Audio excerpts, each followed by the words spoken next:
It's time for bookkeeping, beer, and BS.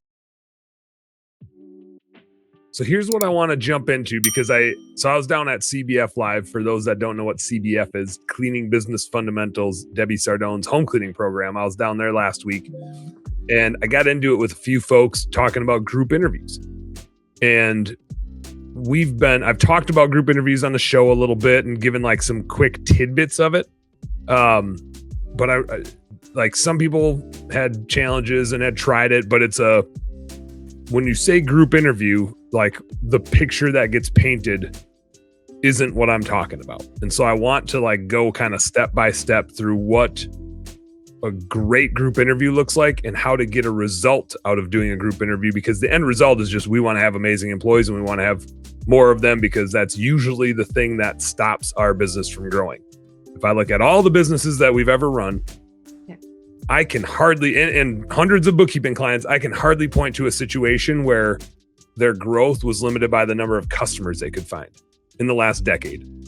The growth has pretty much always been limited by the number of good employees people could find. And when they lost employees or had issues with employees or couldn't recruit new employees, that was what stopped them from marketing or growing their revenue. And so dialing in this recruiting process is super important, and figuring out this group interview thing is super important for a few reasons. The first reason I would say is because we all love to complain about the no-shows. He's being so elusive. Are you seeing this guy, Angela? Dude, this whole thing is crazy. I'm telling you. Going. He's elusive at trade shows. He's elusive on trade shows. I'm trying to get in. I am. You're doing exactly what we were just kind of roasting you for. Yeah. We're seeing a pattern here, Sean. I'm just calling a spade a spade. I'm just calling a spade here. But there's this no-show culture that we see, right? In applicants and candidates and employees, there's this no-show culture. And it's so easy for us as business owners to blame the applicant, to blame the candidate, to blame the employee. We love to say people don't want to work anymore. Nobody wants to show up. Oh, they're all getting free benefits.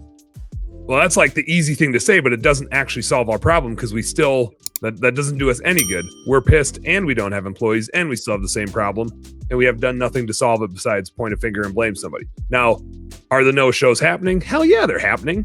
They're happening like crazy. But I'll throw out a line from my good buddy Michael Kaplan, which he just reached out to me today. Said, hey, Dan, we got to go get some like breakfast or lunch. So I think May 2nd, getting together with Kaplan, and I'll thank him for telling me this line.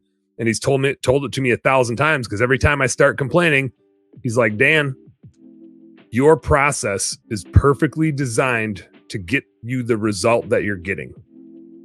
Meaning, you're complaining about this result, but this is the exact result that your process is designed to give you. And so if you don't like the result and you're sitting here like pointing fingers and blaming somebody else, first step is knock it off, quit being a shithead. Second step is here's a mirror. And third step is go look at your process. Like, look at the guy in the mirror, have a little reckoning, and then go look at your process, because the result that you're getting is exactly what you're set up to get. And so if you don't like it, go fix it. Like, you're the dumbass, not them. And sometimes you just need to hear that, right? Because it's so easy to get frustrated and nobody wants to work anymore and blah, blah, blah, blah, blah. But here's what I see that's happening. And I'm going to get to the group interviews for a second, but first I got to address what Sean would like to call a mindset thing, a perception thing, which is 40 people apply to your job within seconds. And those 40 people applied to 40 other jobs within seconds, each one of them, right? And so the recruiting world that we live in digitally today makes it very easy for people to click and click and click and click and click, and they apply to anything that seems at all relevant or interesting to their skill set. And there's no way they can live up to like the so-called obligations they just created for themselves, right? I'm interested. They applied to 40 places in 2 seconds. And then we all try to get back to them, and we paid for those clicks, and we're chasing them around, and they don't get back to us, right? Because of course they don't, because they applied to 40 in 2 seconds, and they can't possibly like keep track of all that and get back to them. And we know that because when we call them and they do answer, they're like, who is this? What job is this for? Like they do that, like that's the reaction of most of the people. And that doesn't mean they're dumb. That means they clicked on 40. And if you clicked on 40 things, you would ask the same thing too. Like, who the hell is this calling me? Right? So they're clicking on 40 jobs and they touch base with, let's say, 20 of those people. So they just no-showed on half of you on you trying to follow up with them. And then they get in touch with 20 of those people and sign up for an interview. And that might be an in-person meeting or a Zoom meeting or whatever. But they just agreed to 20 interviews, probably in the next 2 days. And I don't know about you, but I couldn't possibly attend 20 interviews in the next 2 days. So now I'm just going to go to the ones I want to go to. And so maybe I go to 5 interviews. So I just no-showed on 15 people, right? So I went to 5 interviews. And if I'm a decent human at all, I bet all 5 of those places hired me when I interviewed. Or at least like 3 of the 5 did. And I accepted all of those jobs. Of course I accepted all those jobs because I'm keeping my options open, right? And then I have 3 jobs to go start at next Monday. And I'm going to show up to one of them. So there's a couple things going on there, which is you're going to get a bunch of no-shows because that's the world we live in. That doesn't mean they're shitty people. That just means the process that we have to find people digitally is going to lead to us having a bunch of no-shows. The second thing is they're not a bad person. They might be super qualified. If they no-showed to you along the way, it's you that sucks.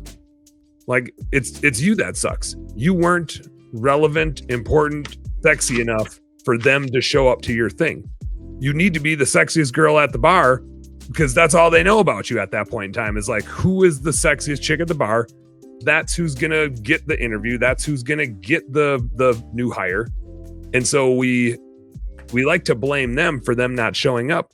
But the fact of the matter is, if our job ad isn't memorable enough, there's no way they're going to show up to our interview. Why would they show up to our interview? Because they just accepted 20 of them.